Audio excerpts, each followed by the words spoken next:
Hall has been fighting the good fight all of his life.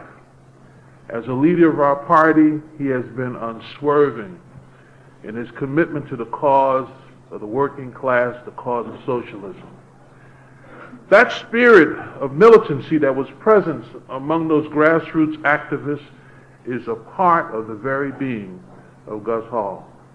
This is a leader whose understanding of the trade union movement ideologically and tactically is second to none. Who, as a leader of the Communist Party, is widely read and respected and loved by working people all over the world.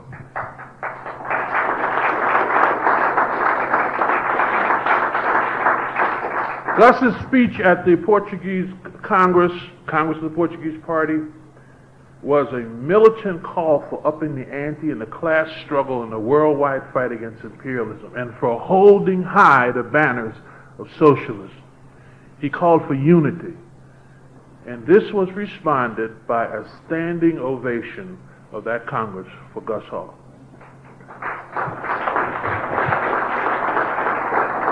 This is what the times call for: renewed struggle and greater unity. This founder of the Steelworkers Union understands that full well, and that is why I'm so happy and proud to have the opportunity to introduce him to you today. And by the way, Gus, at the conclusion of the seminar yesterday, homeless activists joined the Communist Party, and one of them came all the way down here to hear you today. Andre, would you stand up, please? Please get...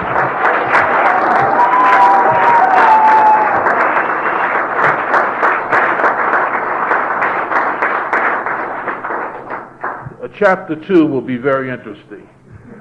So I'm telling you this as sort of a welcome home to you, Gus, for your tremendous contribution to the cause of freedom and socialism. Please greet the national chairperson of the Communist Party, Gus Hall.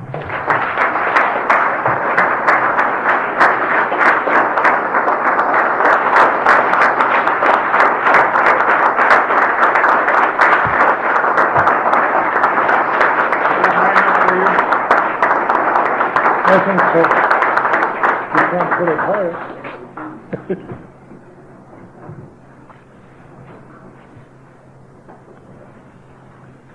Well, dear friends and comrades, it looks like nature is with us. I was going to say the Lord is with us, but somebody said don't say it. Instead of getting a foot of snow from the storm, we got rain and wind that passed us by just in time to welcome all of you here. So nature is really with us. Our party was invited to send a fraternal delegation to the 14th Congress of the Portuguese Communist Party. As our party's delegate, I was also accorded the great honor of addressing that Congress. Today I want to share with you some impressions of that great Congress and its deliberations, but also the highlights of the new estimates and conclusions of the many delegations at the historic International World Communist Meeting. The Portuguese Party comrades welcomed us and made our visit not only enjoyable, but most rewarding and productive. And I must say, Lisbon is a beautiful city. The Portuguese people are very warm and friendly, especially to visitors, especially communist visitors. The city surrounding areas and towns are covered with the most magnificent hand-painted, tile-covered walls, which is traditional in Portugal. The stores and streets are filled with the most beautiful handcrafted pottery I have ever seen. Like New York, Lisbon's traffic is gridlocked every day for endless miles. So there was plenty of time to enjoy the sights and the sounds of the streets as we slowly moved through the city to the town of Alameda, where the Congress of the party was held. We were officially in that city greeted and welcomed by the woman communist mayor and her city council.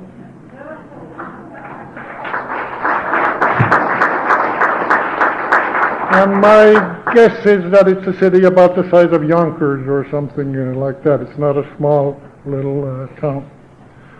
Portugal has a long, proud history of working class and people's struggles. The Portuguese workers have a strong militant trade union movement. They have a united fighting communist party of 163,500 workers, farmers, and intellectuals, 163,000 members, and a young communist league of 25,000 members. In the 1989 elections, the electoral coalition that includes the Portuguese Communist Party won a majority in 50 municipalities, including Lisbon, as well as in 370 parishes. That's a powerful party. The PCP, that's the Portuguese Communist Party, is truly a mass communist party with great prestige and influence amongst the people and impressive political clout, especially where they are the majority in the municipal and city governments. Leading Portuguese trade unionists, mass civic and religious organizations also sent official delegations to the Communist Congress. The slogans and themes of the Congress were posted all over town, and arrows pointing where the Congress is going to be. It was the event in Lisbon on that week. And its slogans were some, I thought, very interesting slogans, including, quote, "Communism is not dead, the future belongs to it."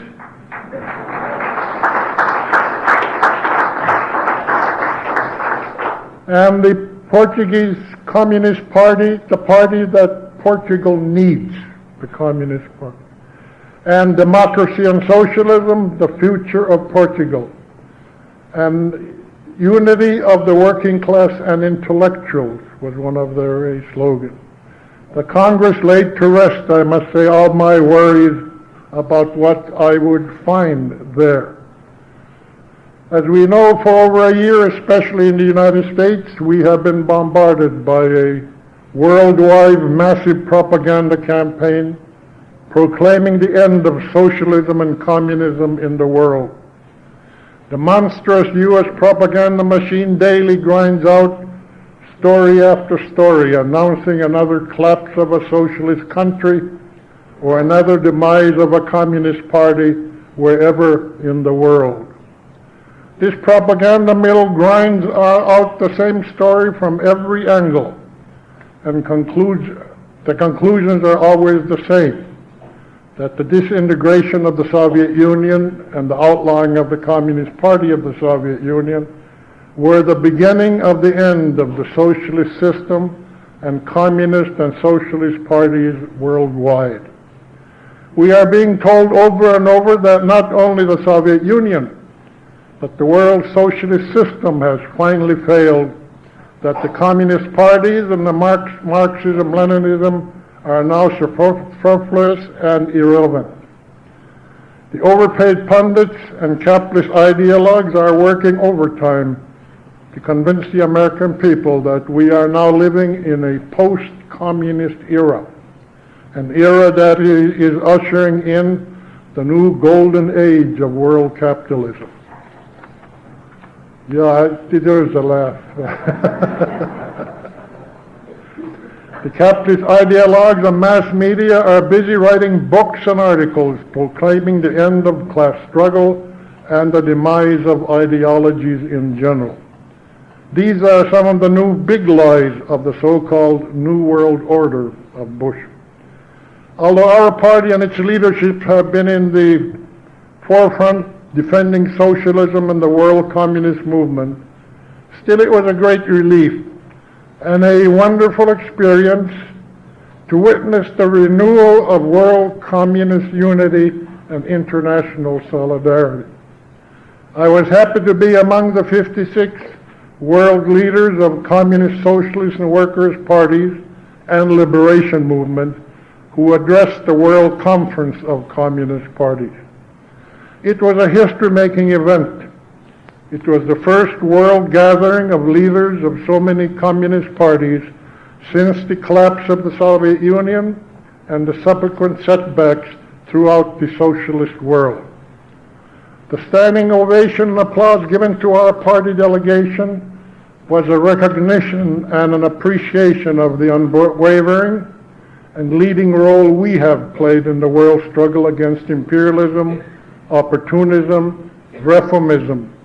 It was applause for our unwavering defense of Marxism, Leninism, and socialism in the face of intense attacks from within and without.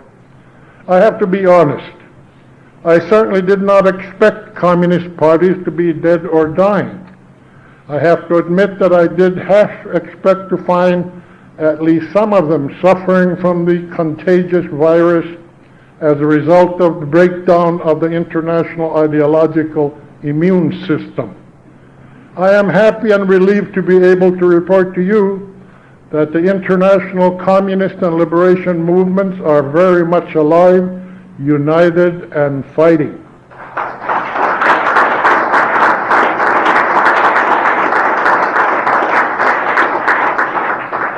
I found a healthy, strong, growing, thriving gathering of the liveliest corpse I have ever seen in my life. International solidarity was a theme running through all of the speeches and remarks. Thus, where I thought I might find some pessimism, I found confidence, enthusiasm, and great optimism about the future, about the world movement and socialism. All were clear about the lessons learned. They spoke about the necessity of creating more democratic forms of socialism in accordance with the history, culture, and traditions of each country and how to go about building them.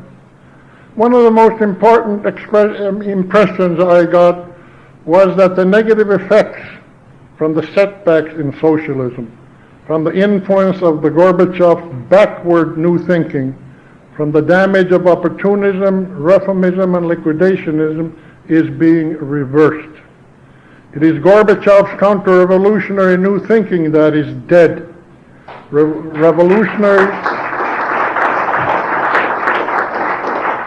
Revolutionary Marxism, Leninism, and socialist ideology are being revived and revitalized by communists everywhere.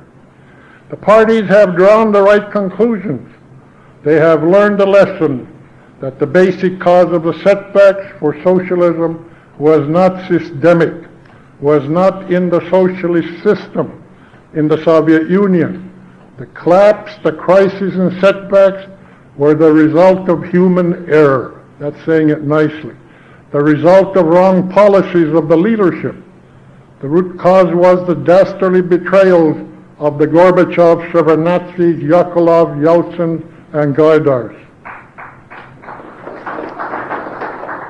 And I must say the betrayal continues, but it is now clear that the backward changeover from socialism to capitalism is going to be much more difficult than the Gorbachev, Yeltsins, and Wall Street thought it would be. Here is the assessment of the Portuguese Party, which I thought was interesting. Quote, contrary to what our adversaries maintain, the breakdown of the USSR and the collapse of socialism as a world system does not mean the failure of socialism or the impossibility of realizing the communist ideal. It is, on the contrary, the result of the abandonment and deviation from that ideal. And here is the other conclusion. The 20th century will not be seen by history as the era of the death of communism. It will be remembered as a century that gave birth to communism as the realization of an alternative to capitalism. It will be remembered as the historically necessary solution to capitalism's insurmountable contradictions and crises, end of quotation. As you can see, the Portuguese Party, as did most in the world, weathered its own ideological and factional storms and came through with its mass membership, its ideology, politics, and organizational principles intact. And I said there were 56 parties present. 30 more who could not afford to send delegations. In the olden days, somebody else paid for the transportation. Now nobody does. We all have to pay our own transportation. So 30 more who couldn't afford to send delegations instead sent greetings of international solidarity. So it was overwhelmingly all of the communist parties of the world. Besides delegations from the communist parties of the capitalist countries, I think it was most important that there were high-level delegations from the communist parties of China, Cuba, North Korea, Vietnam, Hungary, and Romania. Some of the areas discussed were new developments in the world communist movement, updated estimates of the world balance of forces and the revolutionary process, the estimates of the capitalist system in crisis and the class struggle, and of course, new developments in communist parties, in the capitalist world, in the third world countries, and the forces of national liberation. There were many forces of national liberation there. Of the 56 delegations, ours was again amongst the parties and movements given the honor of presenting greetings to the Congress, sessions. The U.S. Party delegation received a standing ovation even before I took the podium. I think they expressed the respect, the stature and prestige of our party in the international movement, especially during the past period. When countries, parties, and world leaders were collapsing and making concessions, our party remained steadfast in the face of an onslaught against our very existence. In our party greetings to the Congress, I said, and I quote, "Like many communist and working class parties around the world, our party successfully defended its ideology and organizational principles from an attempt by right opportunists to take over and destroy our party."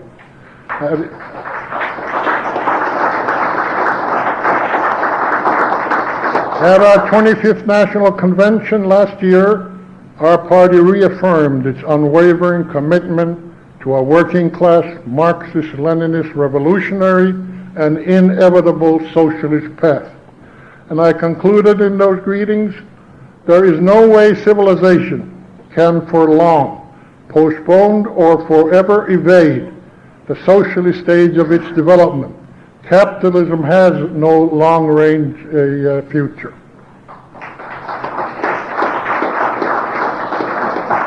And as I said, the comrades in the Congress and International meeting expressed their admiration and appreciation for the battles we have won to save our party.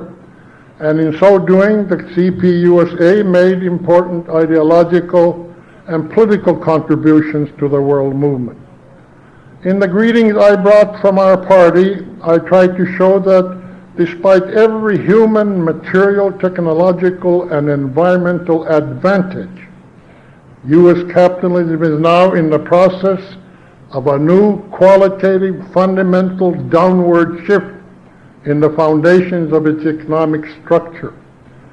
The 1992 election showed that the great majority of Americans instinctively feel that the economy is in a mess, and that unless something drastic is done quickly, their quality of life will continue to deteriorate. A sense of hopelessness and anxiety about the economic future was expressed in the rejection of Bush and Perot. The election results represented much more a mandate for radical change than a vote for Clinton or the Democratic Party. The presidential election expressed a total lack of confidence in the economic and political system. The elections and the new mass thought patterns are reflections of a new qualitative, fundamental downward shift in the foundations of the economic structure. This qualitative change in the overall state of the economy is a reflection of the systemic or general crisis of U.S. capitalism. It is a long-term, probably permanent shift. The U.S. economy was kept afloat during the past 12 years with a massive $4.5 trillion pump priming. The borrowing cannot continue, however. It has gnawed at the foundations of the economy. The interest on the $4.5 trillion government debt has gotten so big that capital expenditures necessary for economic growth have all but dried up. The $1 trillion a year interest on the total debt has had a devastating effect. To have an impact on the development, there would have to be a major shift in policy by the new government and the corporations. The crisis is deeper and longer because capital has fewer reserves to draw on. The economy has reached the point where it is in a long-term, basically irreversible mess. Consequently, short of a massive injection of capital, on unprecedented transfer of wealth, the corporation and the super rich to the 36 million impoverished and 20 million unemployed, the economy and the conditions of the working and poor people will remain in a permanent state of crisis. The long-term downward shift in the systemic crisis of capitalism affects every sector of the working class and a broad cross-section of the people. And the crisis has a very specific racist edge in every area of life. The crisis has cleared out bank accounts, exhausted unemployment benefits and savings. People are running out of their reserves. They are angry and very worried about their future and the future of their children, who no longer even hope to live better than their parents. Thus, the election of Clinton holds the potential for change in favor of the working class and people. But this potential can only be realized if the working class unite to put pressure on the new administration.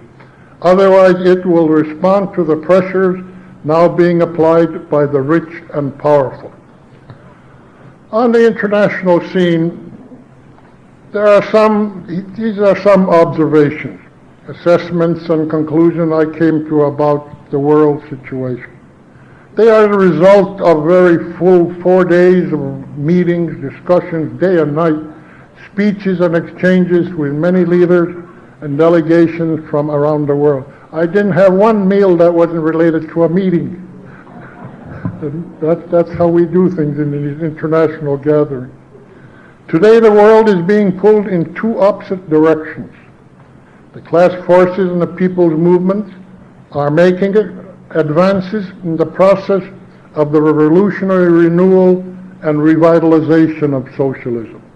The Communist parties and other left and progressive forces are once again placing the question of socialism on the order of the day in Portugal and many other countries. For example, in recent elections, the Lithuanian voters dumped the supporters of capitalism and returned communist and other pro-socialist forces to power in their government. It seems that the Lithuanian people are learning the hard lesson that secession and moves towards capitalism have transformed Lithuania into a weak, isolated country in constant turmoil, crises, and debt. They are learning that capitalism is no solution to their problems.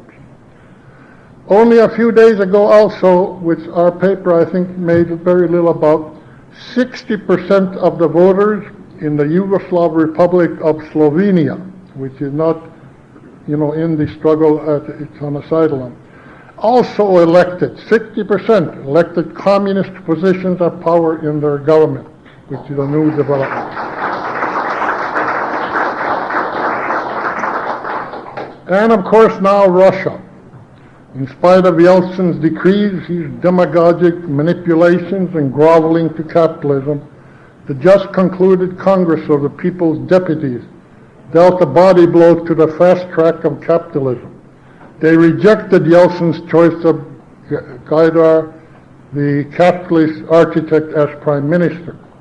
This rejection was not just a blow to Yeltsin, but was a stinging defeat for all Russia's pro-capitalist privatization market economy forces. It was a turnaround vote for the Congress of the People's Deputies.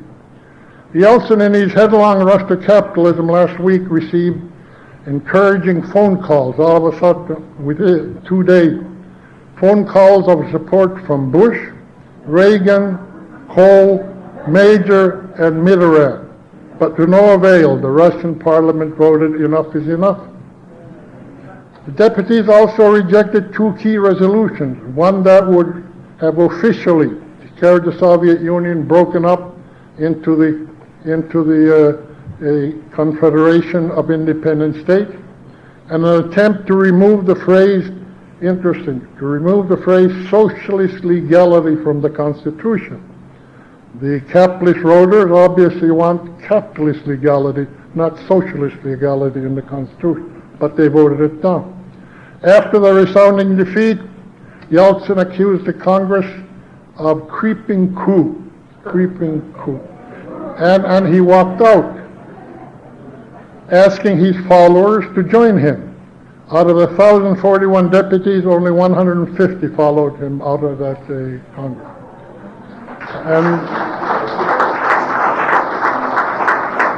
And there is a story that after the vote, Yeltsin went to a bar and hit the bottle heavy.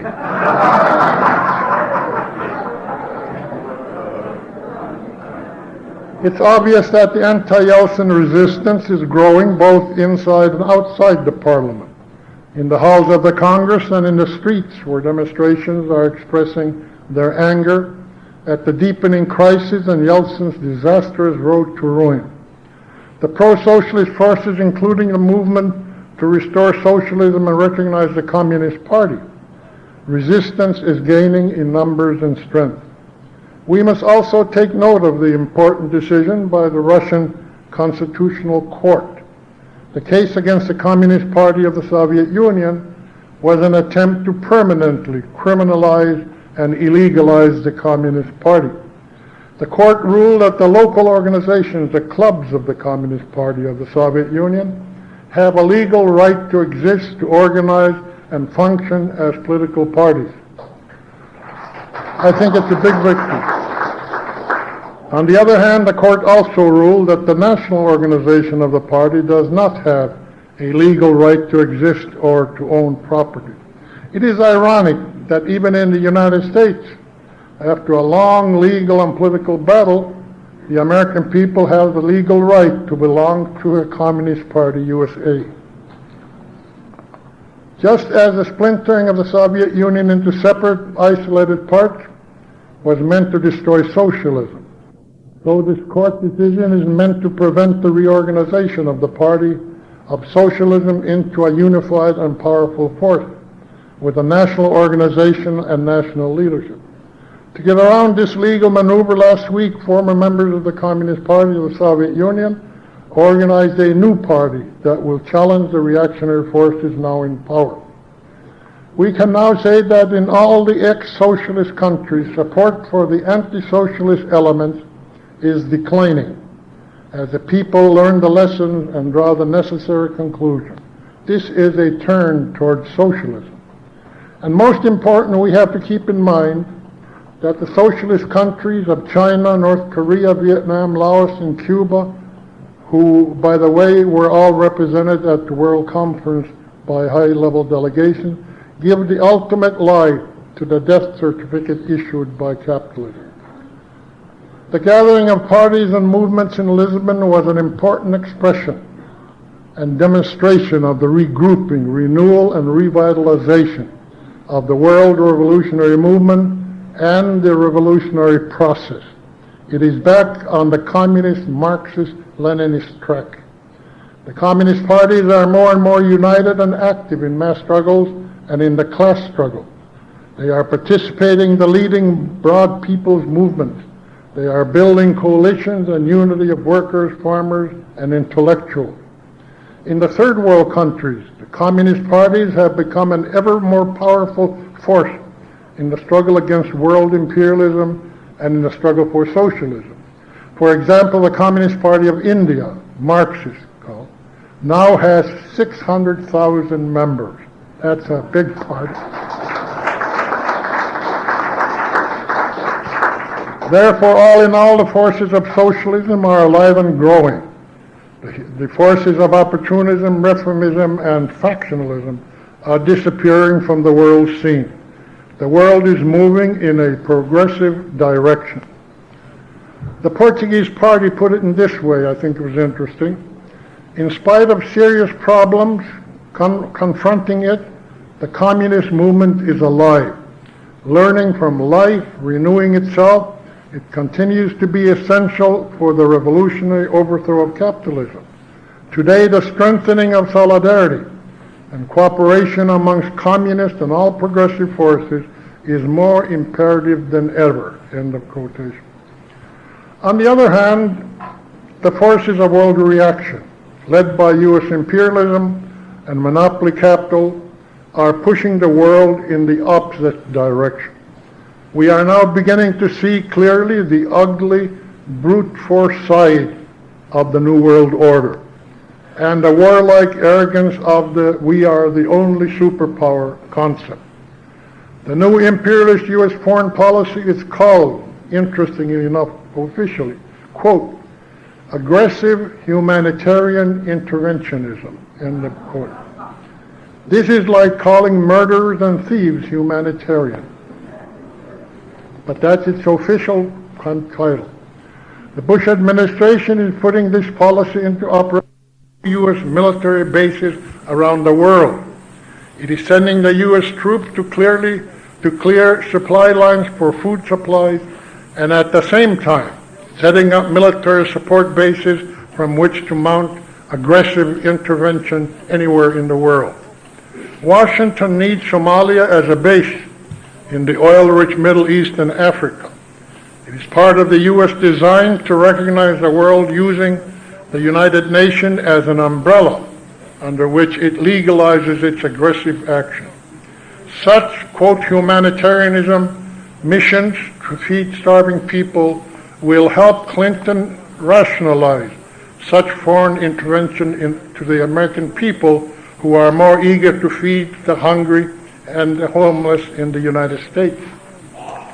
Rambo capitalism, Reagan, has already drafted a new foreign policy for the new president, a replacement for the Reagan doctrine that rationalized brutal imperialist policies on the basis of containing the evil empire. What he said was the following in a letter to Clinton: evil still stalks the planet.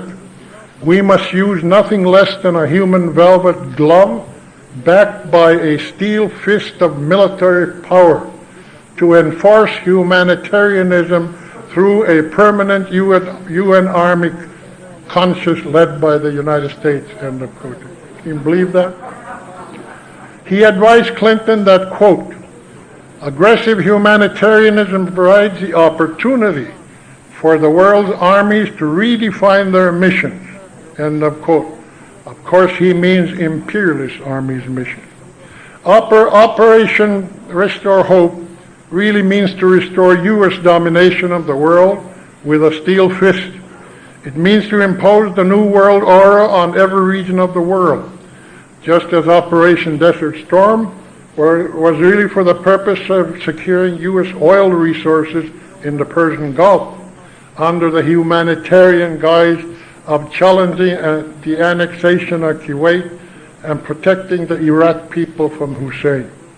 The Somali operation set a new precedent, very dangerous precedent, for intervention in countries without the permission of the country and its government or its people. Just go in without any permission. That is a new precedent. At least it's up until now it's been kind of covered up before they went.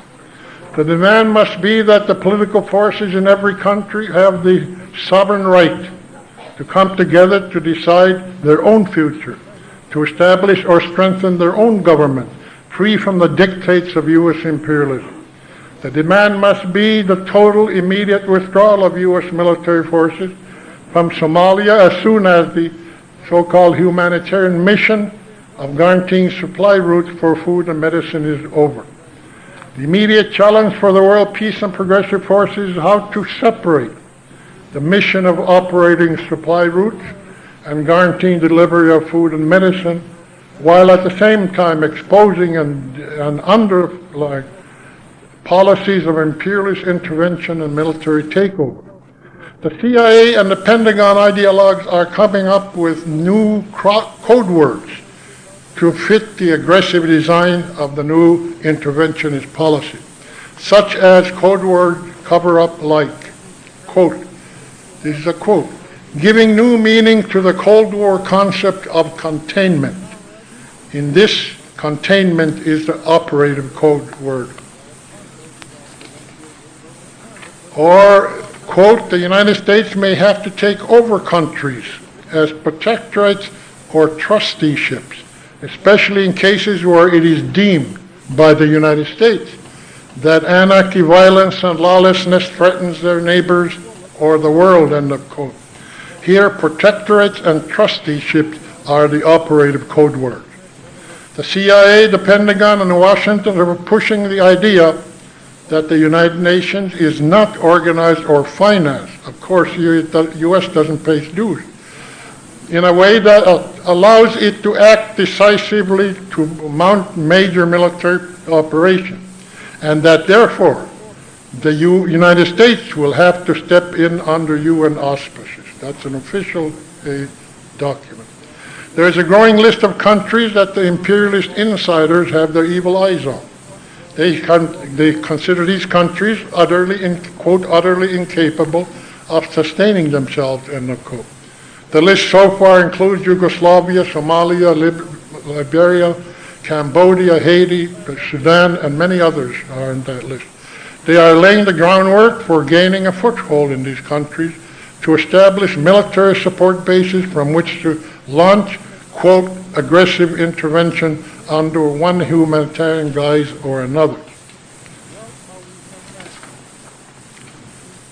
The aggressive imperialist policies are especially directed at destroying socialist Cuba. That has become a major problem.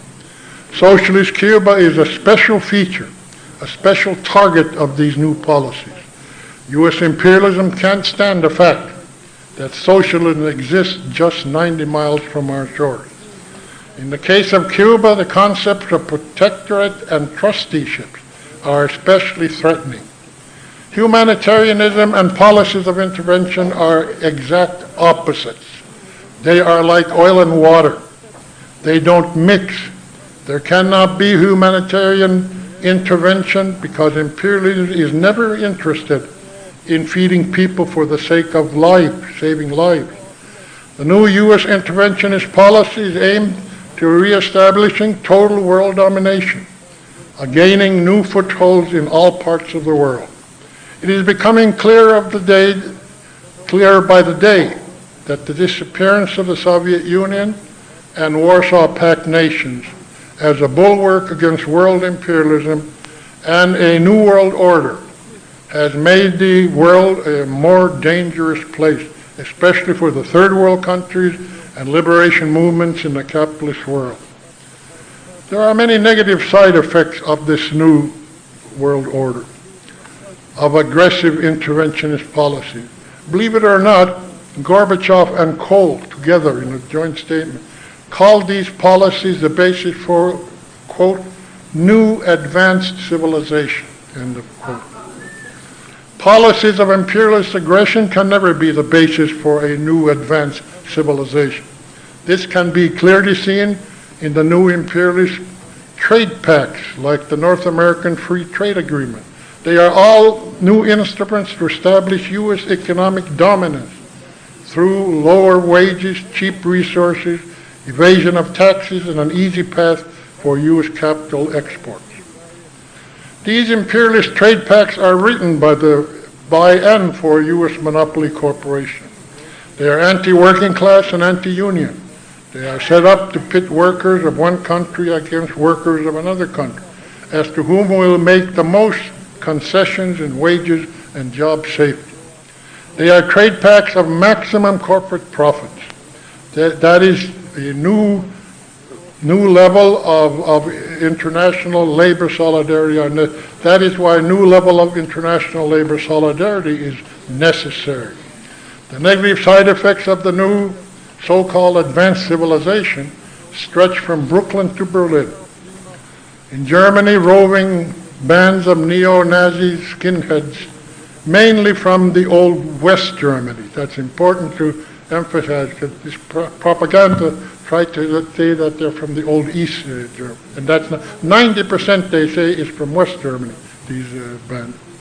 While the German Covenant continues its persecution of Erich Honecker, who spent his life not only fighting for socialism, but fighting against fascism and Nazism in order to achieve socialism. In the United States, there are increasing tensions caused by mounting racist violence and acts of open anti-Semitism that threaten to destroy the social fabric of whole communities. In Germany, not a day goes by without news of Nazi terrorism against immigrant workers and contradictions against and counter-reactions against them. Everywhere, hunger, homelessness, and unemployment are the terrible side effects of this so-called new advanced civilization. Since fascism feeds on economic hardship and suffering, it has been easier for these roving bands to pit one group against another in the brutal competition for the scarce jobs and for housing. Nazi terrorism from Bonn to Madrid, from Rome to Brooklyn, feed on the many crises of capitalism. It is promoted and supported by monopoly capital and the multinational corporations. They have always used racism, chauvinism, and bigotry as a weapon to keep workers fighting each other instead of uniting to fight the system that exploits them all. Under capitalism, fascism, and fascist-like measures to control people by dividing them is an ever-present danger, especially in the midst of a long-term economic crisis. The hundreds of thousands protesting in the streets show that the working class and people throughout the world are fighting back. There is a tremendous groundswell against fascism and racism taking place throughout the world. The most important feature of this moment is the explosive nature of the mass movements. Millions have hit the streets to march and demonstrate here and in Germany, Spain, Italy, France, and India. They are all mass actions against racism, for jobs, for democracy and equality. They are all part of the world movement in a progressive direction. It is no surprise that wherever there is a fight back, communists are in the forefront. No other political movement in history has a more glorious tradition of fighting against racism, anti-Semitism, and fascism than Marxism-Leninism. Communists know that in order to win, people of all races, nationalities, and religions must unite against their common foe, capitalist exploitation. Unity, black, brown, white, and working class people's unity. The call for unity against a common enemy for common demand is the special, unique contribution our party is making from Los Angeles to Crown Heights. Which leads me to the last thing I want to say, especially to those of you who are not members of the wonderful Communist Party. Members of our party are an active force in the trade unions, in organizing and fighting for better wages and working conditions. We are the political party of the working class. Communists are active in the struggle against racism, anti-Semitism, and all forms of prejudice, bigotry, discrimination, and inequality. Communists are active in all the movements and struggles for peace, justice, equality, and of course, socialism. We are an active force for unity. Trade union unity, black, brown, white unity, youth unity, unity in the struggle for women's equality. We are an active force for all people's unity, in the struggle against our common enemy, capitalist exploitation and national oppression. The developments in our party are very much in keeping with communist parties around the world.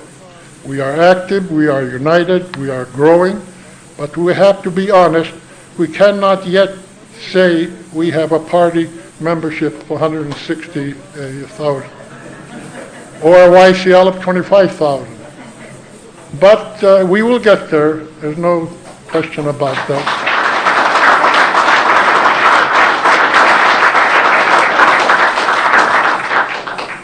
This is an exciting moment to join the communist movement in the United States. The American people are ready for change. They voted for change, but they are still searching for what kind of change, and that's where our party, I think, comes in. Because we know that all the problems of the people are caused in the crisis of the capitalist system, we also know that the long-term cure is to change the system. The only system that eliminates exploitation, racism, inequality, private profits, and corporate divide and rule is socialism. It is capitalism that makes socialism inevitable, and we are the only party of socialism. I think there are generally two kinds of people. Amongst you, I divide you in two kinds of people. There is the kind who come to listen and then go home. And there is the kind who listen, become interested, and then make a decision to do something about it. These are the kind of people who join our party. If you are this kind of a person, a decision to join our party will put more meaning and enjoyment into your life. You can bet on that. You have a card on your seat, and if you don't get one, do something about it. Fill it out by asking for more information about our party, or better yet, join now and fill it out. Joining the Communist Party or the Young Communist League is a decision you will never regret. By joining the Communist Party, you are joining the forces of human progress. Thank you very much.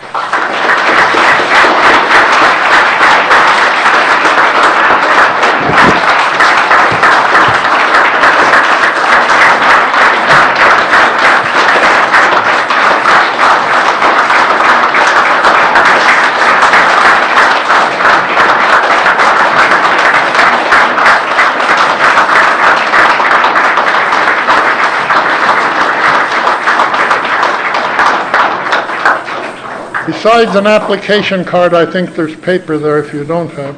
You write down any question you have. I mean, let me just say again, as I say in colleges usually, that there are no embarrassing questions for me. Whatever bothers you, whatever you want to know, put it on paper and I'll try and answer it.